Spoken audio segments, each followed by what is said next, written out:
All right, what a great film. You guys did such a great job. Thank you. Yeah, it was frightening. So great. Let's start out with your characters and tell us a little bit about them. So I'll start with you, Lulu. My character is Linda, and she's the youngest of all the orphans, and because of that, she gets picked on by most of them, except one, Janice. And Janice and Linda kind of form this unbreakable bond, and they're almost like sisters. And then when they move into this new orphanage, bad things start happening to Janice, really bad things, beyond Linda's wildest imagination. And she does her best to try and stop them. So tell us about your character. I played Janice, who recently received polio, and she has to walk around with a leg brace and a cane. And she gets to see all the other little girls running around and playing and having fun, which she used to be able to do.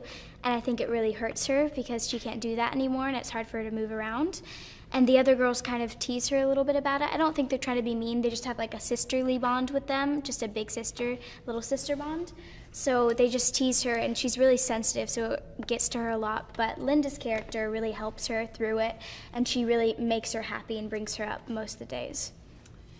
Now, you've obviously done some horror films in the past Yes, too. So I have. Is this a genre that you really like, or is it just happened to be that you have gotten involved with them? It's just so much fun, and it's especially for a child actor, because you can experience a great range of emotions. Like you can experience things from great joy to great sadness and great terror and all the emotions in between, and you get to use your creativity and imagination that you wouldn't necessarily want to use unless you were on set of a horror movie. So Do you like horror movies too? I love horror movies, watching them and being in them now. This is my first one, so it was a blast to film. I feel like all the other girls and I really bonded, and it was probably one of my favorite projects that I've done.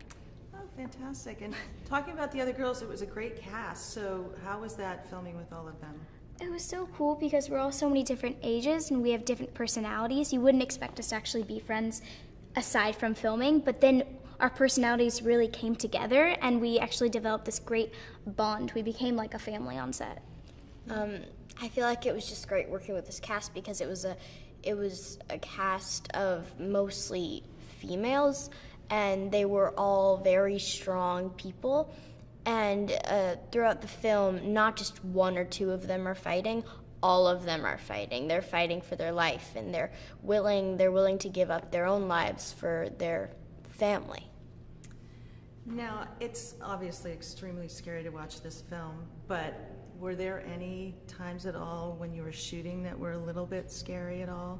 I mean, while we were filming, it could be scary on set when you're Yeah. in character and like the whole scene's coming together, but really you know that you are safe. There are people right outside of set and waiting for you and taking care of you and making sure you're okay.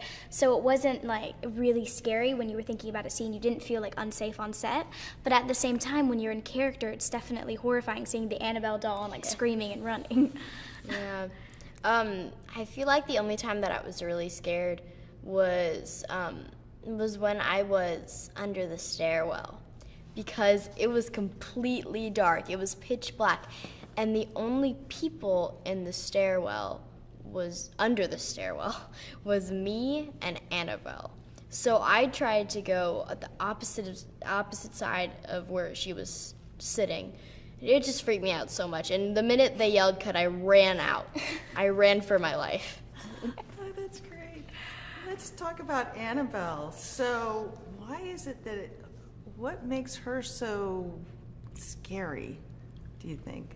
For me, I think it's unpredictable. You don't expect it at all because dolls are like angelic things that you get your children and they play with and you imagine like just playing with them, but with this doll, it actually has a demonic presence in it, and you would not expect that at all, not knowing at all.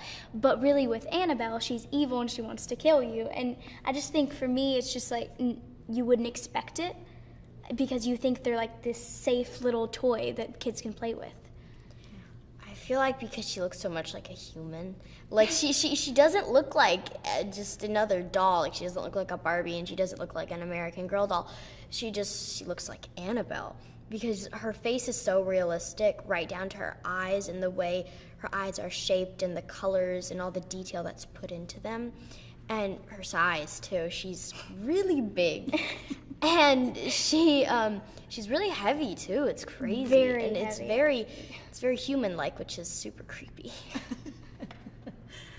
That's great. So, and let's talk about David Sandberg as a director. Like, what did he bring to this that, you know? I've never worked with a director that was actually like that much invested in every single scene. He took them all so seriously, and every camera angle, he was just very professional on set.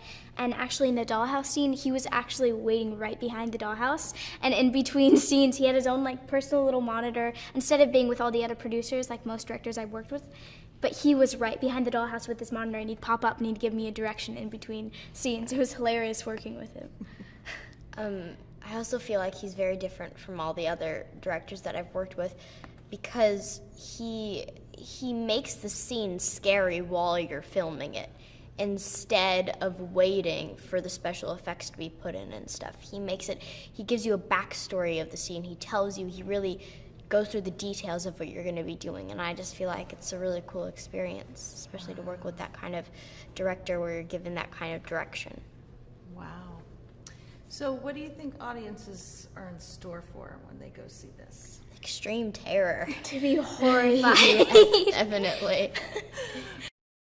Hey, Lisa here with some horrifying movie facts for you. Though it's never stated in the film, the demon that takes possession of Regan McCann has a name, Pazuzu, which is taken from the name of the king of the demons in Assyrian and Babylonian mythology. Now, the poster for the Ghoulies, featuring a ghoulie popping out of a toilet, reportedly caused several angry mothers to write letters to the studio saying that their kids were too scared to use the bathroom after seeing the poster. And the original title for Texas Chainsaw Massacre was Head Cheese. The actor who plays Leatherface, Gunnar Hansen, had to wear 3-inch heels so he could tower over everyone in the cast, which made chase scenes a little more challenging to film. Keep up to date with all the latest releases by subscribing to our channel and checking the notification bell. And I'll see you next time.